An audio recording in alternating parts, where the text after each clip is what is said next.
Welcome back. پچھلے 9 مہینے میں 11ویں بار جناب نواز شریف آج سندھ پہنچے اور آج انہوں نے اپنے دورے کے لیے انتخاب کیا سندھ میں پاکستان پیپلز پارٹی کے سب سے مضبوط گڑھ نوڈیرو کا، جہاں پہ جناب نواز شریف نے آج جلسہ عام سے خطاب کیا۔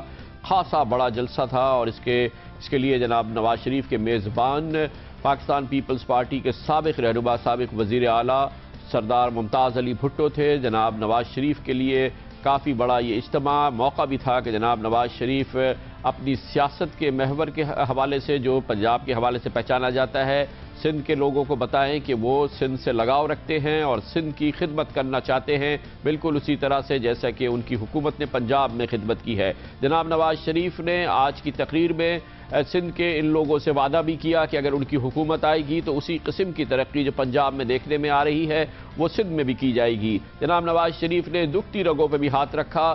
حالیہ خبریں جو تصدیق کے ساتھ میڈیا میں بھی سامنے آئی ہیں اور سرکاری طور پہ بھی سامنے آئی ہیں کہ کس طرح سے اندرون سندھ خاص طور پہ نوکریاں بیچی گئی ہیں، محکمہ تعلیم میں نوکریاں بیچی گئی ہیں۔ جناب نواز شریف نے آج نوڈیرو کے لوگوں سے وعدہ کیا کہ نوکریاں نہیں بیچی جائیں گی اگر ان کی حکومت آئی۔ زرداری صاحب کا تو سندھ گھر ہے گھر، لیکن ان سندھیوں کا یہ حال کیا آپ نے زرداری صاحب، یہ حال کیا ہے۔ یہ ان لوگوں کو تو ان کی خدمت کی ہوتی زرداری صاحب، آج میں بھی زرداری کے ساتھ ہوتا۔ ان کی اگر آپ نے ان کے مسائل حل کیے ہوتے تو میں بھی آپ کے ساتھ ہوتا۔ آپ نے ان کی نوکریاں، آپ کے لوگوں نے ان کی نوکریاں کسی اور کو بیچ ڈالی ہیں اور رشوت لے کے نوکری کسی اور کو دے دی ہے۔ یہ بیچارے ڈگریاں لے کے بیٹھے ہوئے اپنے گھروں پر۔ اور جناب نواز شریف جب سیاسی تقریر کر رہے ہیں، سیاسی اجتماع سے خطاب کر رہے ہیں تو سندھ میں ترقی اور خوشحالی کی جو پوزیشن ہے، خاص طور پہ جو ترقیاتی کام پچھلے 5 سالوں میں ہوئے اس کا موازنہ پنجاب کے ساتھ انہوں نے کرنا ضروری سمجھا اور خاص طور پہ اس بات کو لوگوں کے سامنے وہ اس تقریر میں استعمال کیا کہ سندھ میں ترقیاتی کام نہیں ہوئے، ٹھوس ترقیاتی منصوبے سامنے نہیں آئے۔ اگر یہاں یونیورسٹی بنی ہوتی، اگر زرداری صاحب نے یہاں کالج بنائے ہوتے تو کیا آپ کے پاس ڈگریاں نہ ہوتی؟ آپ کے پاس ڈگریاں ہوتی۔ اگر یہاں اسکول بنتے، کالج بنتے، سڑکیں بنتی، ہسپتال بنتے، موٹر وے بنتے۔ او بھائی، ہم نے جب 2 سال میں موٹر وے بنایا، اب اللہ نے موقع دیا تو انشاءاللہ لاڑکانہ کو، نوڈیرو کو بھی موٹر وے کے ساتھ ملائیں گے۔ انشاءاللہ یہاں کالج بنیں گے، یہاں اسکول بنیں گے، یہاں ہسپتال بنیں گے، یہاں انڈسٹری لگے گی اور یہاں روزگار انشاءاللہ سب کو ملے گا۔ اللہ کے فضلوں کو سب کو روزگار ملے گا۔ جناب نواز شریف کا کہنا یہ تھا کہ تبدیلی کی ہوا چلے گی اور تبدیلی آئے گی۔ نواز شریف صاحب فوکس کرنا چاہتے ہیں اور کوشش کر رہے ہیں کہ سندھ میں ان کی جماعت کے لیے گنجائش بنے اور یہ تاثر ختم ہو کہ اندرون سندھ بیک جنبش قلم اور ایک سانس میں پاکستان پیپلز پارٹی کو ووٹ دے گا۔ انہوں نے کہا کہ تبدیلی آئے گی اور یہ نوید وہ ان لوگوں کو سنا رہے تھے جو نوڈیرو میں آج ان کی تقریر سننے کے لیے جمع ہوئے تھے۔ جو نوڈیرو میں دیکھ رہا ہوں اور یہ جذبہ جو ہے، یہ جذبہ تبدیلی کی دلیل ہے۔ یہ جذبہ مجھے بتا رہا ہے کہ انشاءاللہ اب جو فیصلہ ہوگا وہ پاکستان کی تقدیر بدل دے گا۔ اب جو فیصلہ ہوگا وہ سندھ کی صورتحال کو یکسر تبدیل کرنے کا فیصلہ ہوگا۔ سندھ بیدار ہو چکا ہے، سندھ اب جاگ اٹھا ہے۔ کیوں بھائی سندھی بھائیوں بہنوں، سندھ جاگ اٹھا ہے۔ فیصلہ تو ہوگا انتخابات میں کہ سندھ جاگ اٹھا ہے سندھ جناب نواز شریف کے لیے یا جناب آصف علی زرداری کے لیے یہ فیصلہ آنے میں اب بہت زیادہ عرصہ باقی نہیں ہے۔ آج جناب نواز شریف کی میزبانی پاکستان پیپلز پارٹی سے تعلق رکھنے والے سابق رہنما اور اس کے بانی اراکین میں سے ایک سابق وزیر اعلیٰ جناب ممتاز علی بھٹو نے کی اور انہوں نے آج اس جلسہ عام میں تقریر کی۔ پس منظر میں جناب نواز شریف کا جہازی سائز کا ایک پورٹریٹ تھا اور وہ سیاسی انداز میں کہہ رہے تھے کہ اس علاقے میں بھی تبدیلی آئے گی اور یہ وہ علاقہ جو کہ ہمیشہ پاکستان پیپلز پارٹی کو ووٹ دیتا ہے شاید ان کو ووٹ دے گا۔ پیسے ہضم انہوں نے کیے ہیں لیکن عوام کو قرضوں میں ڈبو دیا ہے اور حساب لگایا ہے، ماہروں نے حساب لگایا ہے کہ اس وقت جو قوم پہ قرضہ ہوتا ہے وہ ہر ایک فرد، ہر ایک شہری، ہر اس ملک کے باشندے پر 80,000 روپیہ قرضہ لگ گیا ہے۔ یہ وہ رقم جو ایک خاک ہے قرضے لے کے، عوام کو کچھ ملا تو نہیں، عوام کے لیے کوئی کام تو نہیں ہوا، عوام کے لیے کوئی سکھ پیدا تو نہیں ہوا، الٹا عوام کو انہوں نے قرضی بنا دیا ہے۔ ایک جانب ممتاز علی بھٹو جناب نواز شریف کو سپورٹ کر رہے ہیں اور سندھ میں دوسری بڑی اہم سیاسی قوتیں یا رہنما جو جناب نواز شریف اور پاکستان مسلم لیگ نون کے ساتھ کھڑی نظر آتی ہیں ان میں شامل ہو رہی ہے پاکستان مسلم لیگ فنکشنل۔ اطلاعات یہ ہیں اور ٹھوس اطلاعات یہ ہیں کہ پرسوں پاکستان مسلم فنکشنل باقاعدہ سیاسی اتحاد کا اعلان کرے گی جناب نواز شریف کی پاکستان مسلم لیگ نون کے ساتھ۔ اس کے لیے جناب نواز شریف خاص طور پہ کنگری ہاؤس جائیں گے جہاں پر پیر صاحب پگارا ان کی میزبانی کریں گے۔ ایک جانب ممتاز علی بھٹو، دوسری جانب پاکستان مسلم لیگ فنکشنل، تیسری جانب سندھ کے سرحدی علاقوں میں تھرپارکر کے علاقوں میں جناب ارباب رحیم جن کی مورثی نشستیں ہیں قومی اسمبلی کی بھی اور صوبائی اسمبلی کی بھی، انہوں نے بھی اندیا دیا ہے کہ وہ جناب نواز شریف کو جوائن کریں گے۔ میرپور خاص سے پاکستان پیپلز پارٹی سے تعلق رکھنے والے ممبر قومی اسمبلی سید ظفر علی شاہ پاکستان پیپلز پارٹی کو پہلے ہی جوائن کر چکے ہیں۔ ایک کوشش جناب نواز شریف کی اور پاکستان مسلم لیگ نون کی ہے کہ مضبوط ایسا سیاسی اتحاد سامنے آ سکے جو کم از کم پاکستان پیپلز پارٹی کو ایک سیاسی چیلنج دے سکے۔ سندھ کی قوم پرست جماعتیں بھی پاکستان مسلم لیگ نون اور اس نئے بنتے ہوئے اتحاد کے ساتھ کھڑی نظر آتی ہیں، مگر اہم سیاسی شخصیات جو کہ جناب نواز شریف اور پاکستان مسلم لیگ نون کو پیپلز پارٹی کے مقابلے میں سندھ میں تقویت پہنچا رہی ہیں، انہوں نے اب اس بات کو نہیں چھپایا ہے کہ وہ دراصل پاکستان مسلم لیگ نون کے ساتھ مل کے انتخابات میں حصہ لیں گی۔ میاں صاحب کو میں نے یہی کہا کہ جناب سندھ کی پوزیشن جو ہے اس وقت بڑی خطرناک پوزیشن ہے، کیونکہ سندھ میں زرداری صاحب نے پہلے بھی سندھ کی عوام کو نہیں سنا، سب کو انہوں نے بیوقوف سمجھا، صرف چند 4-5 آدمیوں کو عقل مند سمجھا جن کی وجہ سے یہ سندھ میں لوکل گورنمنٹ آرڈیننس پاس ہوا ہے۔ اور اگر فرض کریں پھر پیپلز پارٹی کو حکومت ملتی ہے اس وقت یہ سندھ کے ساتھ کیا گیم کریں گے، تو میں نے یہی بہتر سمجھا کہ ہم لوگ مل کے میاں صاحب اور ہم لوگ مل کے ایک چیز کو سمجھیں اور دیکھیں۔ آئندہ انشاءاللہ ہم آئیں گے، میاں صاحب بھی میرے پاس آئیں گے اور خدا کرے گا کہ ہم لوگ اس کو ایک نیک نیتی ایمانداری سے اور بغیر کسی لالچ کے ہم لوگ ساتھ چلیں گے۔ مسلم لیگ نون اور ہم لوگ آپس میں اکٹھے چلیں گے الیکشنز میں اور بعد میں بھی، اور انشاءاللہ سندھ کے حوالے سے کیونکہ میں سندھ میں چیف منسٹر رہ چکا ہوں، مجھے سندھ کے بارے میں زیادہ نالج ہے، تو اس سلسلے میاں صاحب سے بات چیت ہوئی ہے۔ انشاءاللہ سندھ کے میں بھی میاں صاحب کی پارٹی اور ہم جو ہے آپس میں اکٹھے رہیں گے۔ میاں صاحب کی پارٹی، میاں صاحب کے ساتھ، ہم ان کے پارٹی کے ساتھ ہیں، اس میں شمولیت کے لیے آپ کی اجازت سے شمولیت کریں یا نہیں کریں تو ہم اس میں شمولیت کرتے ہیں۔ ظفر علی شاہ صاحب پاکستان پیپلز پارٹی کے ایم این اے ضرور جناب نواز شریف کے ساتھ شامل ہوئے ہیں سندھ سے، اندرون سندھ سے، مگر مجموعی طور پہ پاکستان پیپلز پارٹی کی سیاسی قوت سندھ میں برقرار ہے۔ وہ لوگ جو سندھ میں پاکستان پیپلز پارٹی کے ساتھ سن 2008 کے انتخابات میں تھے مجموعی طور پہ آج بھی پیپلز پارٹی کے ساتھ کھڑے ہیں، بلکہ مجموعی طور پہ سندھ میں پاکستان پیپلز پارٹی کی سیاسی قوت میں اضافہ ہوا ہے، یعنی کہ وہ شخصیات جن کے بارے میں کہا جاتا ہے کہ وہ عمومی طور پہ انتخابات جیتیں گی چاہے کسی بھی سیاسی جماعت کا جھنڈا ان کے ہاتھ میں ہو، ان میں سے کئی شخصیات حالیہ ہفتوں میں مہینوں میں پاکستان پیپلز پارٹی میں شامل ہوئی ہیں، اور اطلاعات یہ ہیں کہ مزید شخصیات بھی اندرون سندھ سے پاکستان پیپلز پارٹی کے ساتھ شامل ہو رہی ہیں۔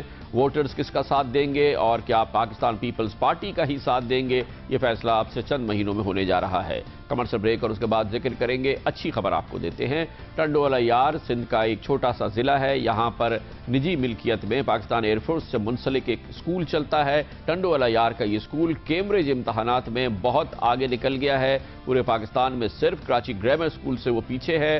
بہت اہم فیٹ ہے اور پاکستانی طالب علموں نے کیمبرج کے امتحانات میں شاندار کامیابی بھی حاصل کی ہے۔ اندرون سندھ کی اچھی خبر آپ کو دیں گے کمرشل بریک کے بعد۔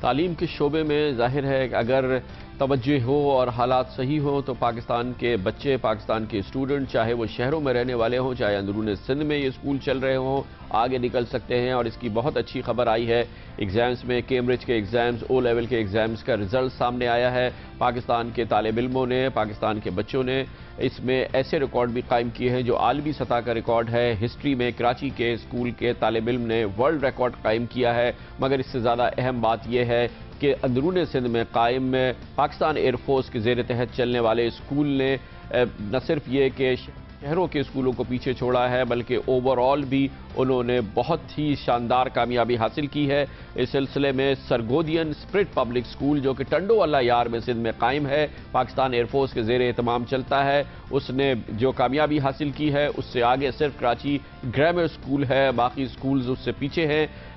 10 طلبہ نے اس اسکول کے کیمبرج او لیول امتحان میں پورے پاکستان میں سب سے زیادہ نمبر حاصل کیے اور سب نے اسٹریٹ ایز حاصل کیے۔ 10 اسٹوڈنٹس ہیں ٹنڈو اللہ یار سرگودین اسپرٹ پبلک اسکول کے او لیول امتحان میں پاکستان کی پہلی 6 پوزیشن بھی اسی اسکول کے بچوں نے حاصل کی ہے۔ اس کے علاوہ ان بچوں نے، جن میں سے اکثریت ہے جنہوں نے کہ یہ پوزیشنز حاصل کی ہے، ان کا تعلق اندرون سندھ سے ہے اور وہ پاکستان ایئر فورس کے اس اسکول میں تعلیم حاصل کرتے ہیں۔ یہ کیمبرج کے اسٹوڈنٹس کا جو داخلہ ہوتا ہے میرٹ کی بنیاد پر ہوتا ہے اس اسکول میں، اور خاص طور پہ اس بات کو یقینی بنایا جاتا ہے کہ صرف اور صرف میرٹ کی بنیاد پہ سرگودین اسپرٹ پبلک اسکول میں داخلہ ہو، یہاں پہ سفارش نہیں چلتی اور یہ خالص میرٹ کی بنیاد پہ چلایا جاتا ہے اسکول۔ اور اگر چاہے اندرون سندھ ہو یا پاکستان کا کوئی سا بھی علاقہ، میرٹ اور دل کے ساتھ اگر کام کیا جائے گا تو اس کے رزلٹ سامنے آئیں گے۔ سرگودین اسپرٹ پبلک اسکول نے یہ ثابت کیا ہے۔ یہ کیسے ممکن ہوا ہے؟ آج اس اسکول میں اس سلسلے میں خوشی بھی تھی، سیلیبریشن بھی تھی۔ اسکول کے پرنسپل جناب عبد المجید نے ہمیں اس اسکول کی کارکردگی کے بارے میں بتایا۔ یہ تمام پوزیشنیں دراصل IGCSE جس کو عام لوگ او لیول سمجھتے ہیں، اس امتحان میں ہیں جو کہ جون 2012 میں ہوا تھا، اور یہ مختلف مضامین میں ہیں جس میں English, Urdu, Islamiyat, Pak studies, business studies, economics, mathematics, اس قسم کے تمام سبجیکٹس اس میں شامل ہیں۔ ان بچوں کی پوزیشنیں 3 پوزیشنیں پورے پاکستان میں ہیں، 5 پوزیشنیں جو ہیں وہ کراچی ریجن میں ہیں، اور اس کے علاوہ 2 پوزیشنیں جو ہیں وہ 6 سبجیکٹس ان IGCSE، وہ 2 پوزیشنیں ٹاپ اور 2nd پوزیشن دونوں ہمارے بچوں کی ہیں، اور اس میں دیول راج اور حسن کی 3 پوزیشنز ہیں جس میں 1st پوزیشن ان پاکستان بھی شامل ہے۔ اور یہ بچے ویسے تو اس اسکول میں پورے پاکستان سے آتے ہیں، لیکن یہ پوزیشنیں حاصل کرنے والے زیادہ بچے سندھ کے ہیں، جس میں رورل سندھ بھی ہے اور اربن علاقہ بھی ہے۔ بلا شبہ Sargodhian spirit public school Pakistan air force نے اندرون سندھ نے ان بچوں کی بڑی مدد کی ہے اور یہ بہت بڑی خدمت ہے۔ دیول راج، طلحہ یونس اور عاقب حسن عباس نے بھی خاص طور پہ ہمارے اس پروگرام کے لیے آپ سے بات کی ہے۔ میں نے انگلش میں ٹاپ کیا ہے پاکستان لیول پہ، پاکستان سٹڈیز میں ٹاپ کیا ہے سندھ لیول پہ، اور بیسٹ اکراس 6 کیمبرج IGCSEs ان کراچی ریجن۔ میں نے یہاں پر یہ سوچ کر ایڈمیشن لیا کہ میں ایک چھوٹے شہر سے نکل کر I was about to face the world۔ میرا کمپٹیشن اب صرف کچھ 30-40 لوگوں سے نہیں تھا بلکہ پوری دنیا سے تھا، اور اب میں پیچھے رہنے والوں میں سے نہیں تھا، اور I wanted to prove myself، اور میں اپنا نام بنانا چاہتا تھا، اپنے ملک کا نام روشن کرنا چاہتا تھا، اپنے فیملی کا نام روشن کرنا چاہتا تھا۔ جی میں نے اردو میں سندھ ٹاپ کیا۔ بہت اچھا ماحول ہے، جو کہ باہر جو سیکیورٹی ہیں وہ بہت انسٹیبل ہے سیکیورٹی سچویشن، تو یہاں پر سیکیورٹی کی سچویشن بھی بہت اچھی ہے اور بہت اچھا ماحول ہے یہاں پر، تو ہم یہاں پر اچھے طریقے سے تعلیم حاصل بہت سے موضوعات سوچ کے ایڈمیشن لیا تھا، مگر میں نے اس میں کیمبرج 2 میں ٹاپ کیا ہے، مگر وہ اسلامیات میں کراچی لیول پہ ٹاپ کیا ہے۔ ماشاءاللہ ان کے پرفارمنس آپ کے سامنے ہے، اور یہ بھی بہت اہم بات ہے کہ اسی امتحان میں کراچی کے 2 طالب علموں نے عالمی ریکارڈ حاصل کیا ہے، ہسٹری میں بھی اور سوشیالوجی میں بھی۔ کمرشل بریک اور اس کے بعد ہم ذکر کریں گے انسداد دہشت گردی کے حوالے سے سیاستدان ایک جگہ جمع ہوئے. عوامی نیشنل پارٹی نے انسداد دہشت گردی کانفرنس کا اہتمام کیا. عوامی نیشنل پارٹی نے اس کا اہتمام بہرحال اسلام آباد میں کیا. بنوں میں آج دہشت گردی کا واقعہ کیا گیا اور اس دہشت گردی کے واقعے میں پہلی بار یہ ہے کہ نقصان پولیس کا نہیں ہوا, 6 دہشت گردوں کو ہلاک کیا گیا ہے. اس کے بارے میں آپ کو بتائیں گے کمرشل بریک کے بعد.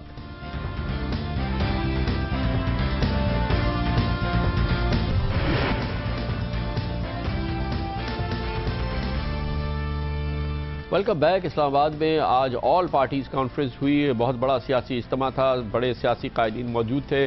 دہشت گردی کے حوالے سے اس کانفرنس میں کیا اس کا رسپانس ہونا چاہیے یہ تجویز کیا گیا. اس کی میزبانی عوامی نیشنل پارٹی نے کی اور اس کے لیے اس کانفرنس میں پاکستان مسلم لیگ نون, پاکستان جمعیت علماء اسلام, فضل الرحمان گروپ, نیشنل پارٹی, پختونخوا عوامی ملی پارٹی, BNP اور دوسری سیاسی جماعتوں نے اس میں حصہ لیا اور پاکستان مسلم لیگ نون نے بھرپور طریقے سے حصہ لیا. اسود یار ولی جو کہ اس کانفرنس کے میزبان بھی تھے, انہوں نے اس کانفرنس کے فلسفے کے بارے میں کہا. ہم یہ محسوس کرتے ہیں کہ ایک ایسا ڈاکیومنٹ ہم تیار کریں جس کی ٹوٹل پولیٹیکل اونرشپ چاروں اکائیوں کو, جو اتفاقی اکائیاں ہیں ان چاروں کی میجورٹی پارٹیز جو ہیں وہ آ کے تو ایک متفقہ سیاسی ڈاکیومنٹ آپ کو دے. پارلیمنٹ کی آپ نے بات کی, اس میں اور اس میں ایک فرق ہے کہ یہاں پارلیمنٹ سے باہر لوگ بھی جو ہیں, جو پارلیمنٹ میں نمائندگی نہیں رکھتے, وہ لوگ بھی اس وقت اس ڈاکیومنٹ کا حصہ بن گئے ہیں. تو میرے خیال اس کی فوقیت کافی زیادہ ہے. پاکستان مسلم لیگ نون کی جانب سے چیئرمین راجہ ظفر الحق اور قائد حزب اختلاف جناب چودھری نثار علی خان نے بھی اس کانفرنس میں شرکت کی. جیسے کہ اپنی تقریر میں جناب اسود یار ولی نے کہا کہ مذاکرات کا راستہ کبھی بند نہیں ہونا چاہیے, مذاکرات کو ایک آپشن کے طور پہ ضرور استعمال کرنا چاہیے. مسلم لیگ نون بھی یہ بات کہہ چکی ہے. جناب چودھری نثار علی خان نے آج پھر یہ بات کہی اپنی جماعت کی جانب سے.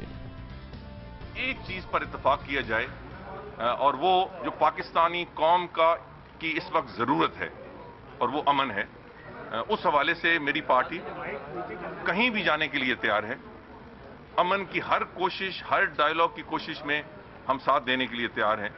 میں نے اپنی پارٹی کی طرف سے یہ بھی تجویز دی کہ ANP کی اس کوشش کو ہم قدر کی نگاہ سے دیکھتے ہیں. اس میں JUIF کا کردار ہے, اس کو بھی شامل ہونا چاہیے.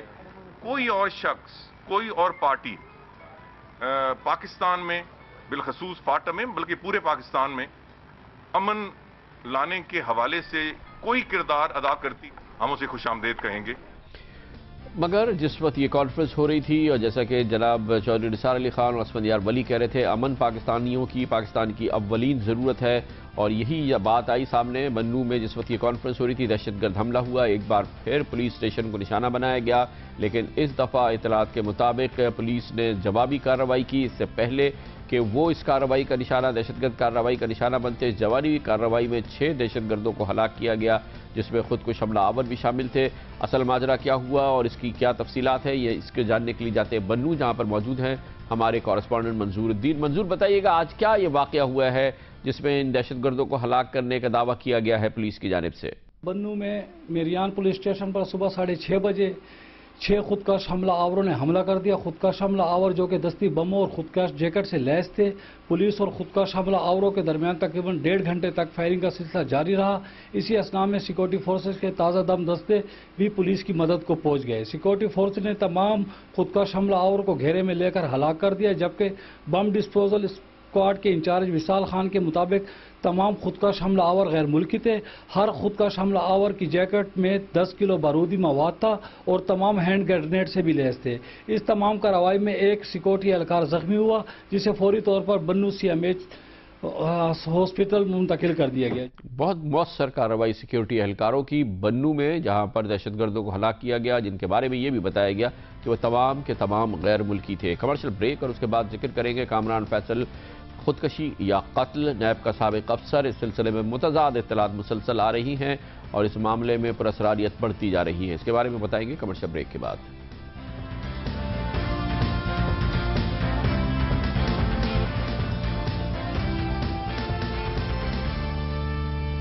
نیب کے سابق افسر اور کرائے کے بجلی گھر کیس کی تفتیش میں شامل کامران فیصل جن کے بارے میں ابتدائی خبریں یہ آئی تھیں کہ انہوں نے خودکشی کی. ان کی باڈی ایک پنکھے کے ساتھ ٹنگی ہوئی ملی تھی جو ان کے کمرے میں تھی. اس کے بعد سے یہ خبریں آنی شروع ہوئی کہ شاید ان پر اس سے پہلے تشدد کیا گیا تھا یا یہ کہ یہ سیدھا سادہ خودکشی کا کیس نہیں ہے. اس سلسلے میں مختلف تحقیقات ہو رہی ہیں. پنجاب پولی کلینک اسلام آباد پولی کلینک میں اس سلسلے میں پہلی تحقیقات ہوئی, وہاں پوسٹ مارٹم بھی ہوا. اس کے بعد پنجاب فورنزک سائنس ایجنسی کے حوالے کچھ سیمپلز کیے گئے, جس کے بعد انہوں نے کامران فیصل کے جو واقعہ ہوا تھا اس سلسلے میں معلومات کو جمع کیا, ان کی باڈی کا بھی جائزہ لیا گیا. اس کے بعد پنجاب فورنسک ایجنسی کی رپورٹ آئی ہے. فورنسک ایجنسی کی رپورٹ میں بعض اخبارات کے مطابق یہ بات ثابت ہوئی ہے کہ دراصل کامران فیصل کو اس پھانسی کی چیز اس معاملے کے سے پہلے, یعنی کہ جس وقت کہ ان کو اپنی رسی سے پنکھے کے ساتھ ٹنگے ہوئے دیکھا گیا تھا, شاید اس سے پہلے ان کی باڈی پر تشدد بھی کیا گیا یا واقعی تشدد کیا گیا یا نہیں کیا گیا. اس سلسلے میں متضاد خبریں آج اخبارات میں اسی ایجنسی کی رپورٹ کے حوالے سے چھپی ہے اور اس سے مزید ابہام پیدا ہوا ہے اس واقعے کے بارے میں. تازہ ترین کیفیت کیا ہے اس بارے میں جانتے ہیں اسلام آباد میں. اس کے لیے ہمیں جوائن کیا ایک بار پھر ہمارے کورسپونڈنٹ اعزاز نے.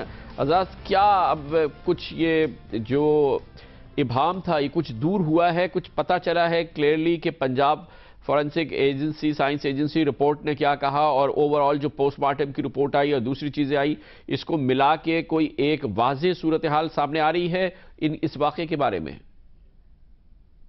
کامران صاحب, واضح صورتحال تو ڈاکٹرز کا بورڈ بیٹھا ہوا ہے, وہ حتمی رپورٹ کل یا پرسوں جاری کر دیں گے. لیکن جو پنجاب فرانسک سائنس ایجنسی نے رپورٹ جاری کی ہے اس نے کچھ نئے سوالات ضرور اٹھائے ہیں. مثال کے طور پہ اس رپورٹ میں یہ کہا گیا ہے کہ کامران فیصل کے مرنے سے پہلے ان کے ماتھے پر اور ان کے چہرے کے دائیں طرف کچھ ان کی رگیں ہیں وہ دباؤ کا شکار تھیں. تاہم یہ بات واضح نہیں کیا گیا کہ یہ دباؤ کسی تشدد کی وجہ سے تھا یا کس وجہ سے تھا, یہ بات واضح نہیں ہے. تاہم یہ سوالات اہم ہیں کہ مرنے سے پہلے ان کے اوپر یہ معاملات کیسے آئے. پھر ساتھ ہی ساتھ ان کے جو ہڈی ہے گردن کی ہڈی کے حوالے سے بات ہوئی ہے کہ وہ انٹیکٹ ہے, تاہم جو تھائرائیڈ کارٹلیج ہے وہ ایک سائیڈ سے وہ ٹوٹی ہوئی ہے اور وہ مرنے سے پہلے کی ٹوٹی ہوئی ہے. تو یہ دو سوالات ہیں اہم اس سارے معاملے میں. تاہم مجموعی طور پر ہماری اسلام آباد پولیس کے لوگوں سے جو ڈاکٹرز ہیں ان کے لوگوں جو پولی کلینک کے ڈاکٹرز ہیں ان سے باتیں ہوئی ہیں, وہ اس بات پر متفق ہیں. ان کا یہ کہنا ہے کہ اس رپورٹ میں کوئی ایسی بات کنٹراڈکٹ نہیں کر رہی کہ وہ خودکشی نہیں تھی. تاہم جو فرانسک سائنس ایجنسی پنجاب ہے اس کی رپورٹ میں کچھ نئے سوالات ضرور جنم لیے ہیں. جی بہت بہت شکریہ اعزاز سید. ہمارے ساتھ دیکھنا یہ ہے کہ آخر اس کا نتیجہ کیا نکلتا ہے. سپریم کورٹ آف پاکستان نے کامران فیصل کیس کی از خود نوٹس لیا ہوا ہے. سپریم کورٹ آف پاکستان میں بھی اس معاملے کی سماعت ہو رہی ہے. اس کے ساتھ ہی ہمارے آج کے پروگرام کا اختتام ہوتا ہے. کل آپ سے پھر ملاقات ہوگی. کل تک کے لیے کامران خان کو اجازت. اللہ حافظ ناصر.